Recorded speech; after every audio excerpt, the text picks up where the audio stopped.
There's a ghost that doesn't just haunt the living. It ensnares their souls with its unrelenting sorrow. Some say grief, left unchecked, can outlast death. Others whisper that once you've seen her, she'll follow you forever. Have you ever felt the cold grip of unseen eyes on your back? Beware. The woman in black is closer than you think. Ravenswood was the kind of village you'd overlook on a map.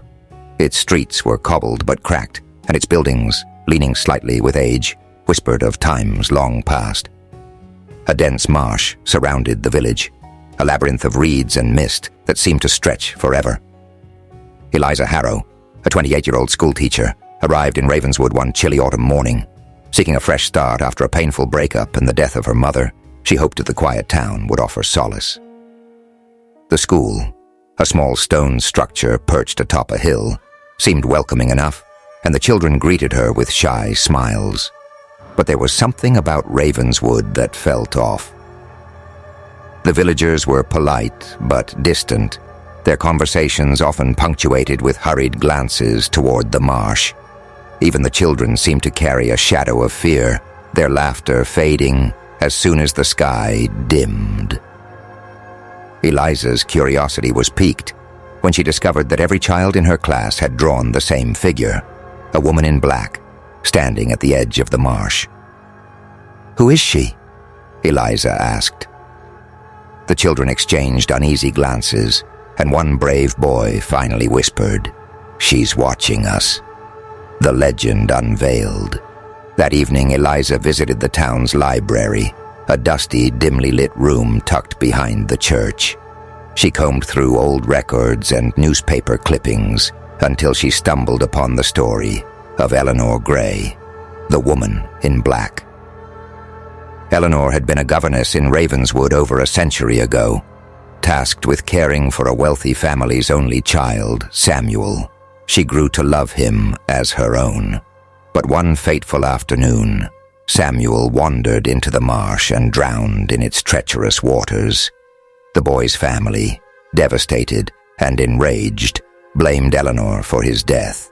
Cast out by the villagers and consumed by guilt, Eleanor vanished into the marsh and was never seen again. Soon after her disappearance, strange occurrences began to plague Ravenswood. Children fell ill, families suffered misfortune, and sightings of a woman in black became frequent. The villagers believed Eleanor's spirit had returned, her grief twisting into vengeance. Eliza dismissed the legend as a superstition, but her skepticism began to waver after a chilling encounter. One foggy evening, she decided to take a walk by the marsh, hoping the crisp air would clear her mind. The world was silent except for the rustling of reeds and the occasional hoot of an owl.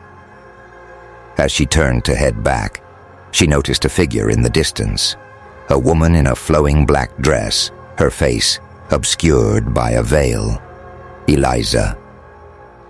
The voice was faint but unmistakable, as though it came from just behind her. Spinning around, she found no one there. When she looked back toward the marsh, the figure had vanished. Her nights grew restless. Every time she closed her eyes, she saw the woman standing at her bedside, watching her with unseen eyes. The children at school began behaving oddly, whispering among themselves and refusing to go near the windows. One morning, a little girl named Mary approached Eliza with tear-filled eyes. "She's coming for us," Mary said, clutching a doll to her chest. She told me, determined to uncover the truth. Eliza visited the village historian, Mr. Grayson. His hands shook as he poured her a cup of tea. "You should have left when you had the chance," he said, his voice trembling. "She's chosen you." He explained that the woman in black's spirit sought out those who reminded her of herself, lonely, grieving, and full of regret. "But why the children?" Eliza asked. "She takes them because they remind her of Samuel," Grayson replied. "She wants them to feel her pain, to understand her loss, and once she's marked you, There's no escape. The next day, tragedy struck. Mary, the same girl who'd warned Eliza, vanished. A search party scoured the marsh, and her lifeless body was discovered floating in the water, her face frozen in terror. The villagers whispered among themselves, blaming the woman in black. Eliza's guilt consumed her. If she hadn't ignored the signs, could she have saved Mary? Eliza decided to face the spirit head-on. Armed with nothing but a lantern and her resolve, she ventured into the marsh one stormy night. The reeds swayed violently in the wind, and the ground beneath her feet was slick with mud. The deeper she went, the more oppressive the air became, as though the marsh itself was alive and watching her. Finally, she saw her. The woman in black stood in the distance, her form shimmering like a mirage. As Eliza approached, the figure turned to face her, revealing hollow eyes and a face contorted with anguish. "What do you want from me?" Eliza demanded, her voice breaking. The spirit's voice was barely a whisper, yet it echoed all around. They must feel my pain. They must know what it means to lose everything. Tears streamed down Eliza's face. "You don't have to do this. You can let go. Samuel wouldn't want this." For a moment, the spirit hesitated, her form flickering like a dying flame. But then her sorrow twisted into rage. The wind howled, and the lantern's light went out, plunging Eliza into darkness. A bone-chilling scream pierced the night, and Eliza fell to her knees. She felt icy hands grip her shoulders, pulling her towards the marsh. "You will stay with me," the spirit hissed. In a desperate act, Eliza reached into her pocket and pulled out a locket she had found among Eleanor's belongings in the school archives. Inside was a picture of Samuel. "He's waiting for you," Eliza said, her voice trembling. "Let him guide you to peace." The spirit froze, her gaze fixed on the locket. Slowly, her grip loosened, and her form began to dissolve into the mist. "Samuel?"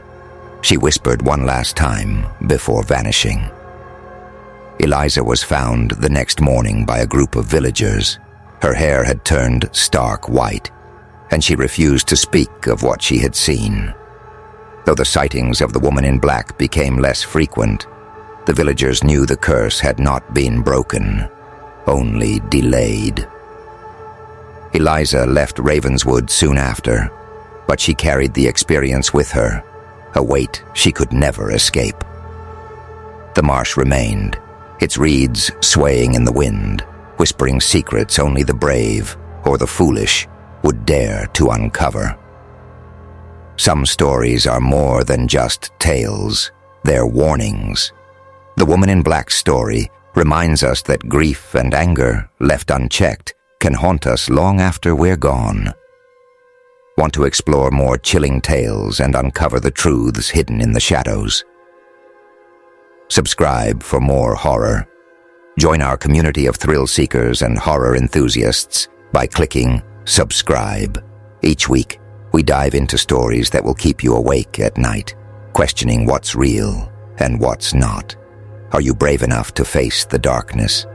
Hit subscribe and let the nightmares begin.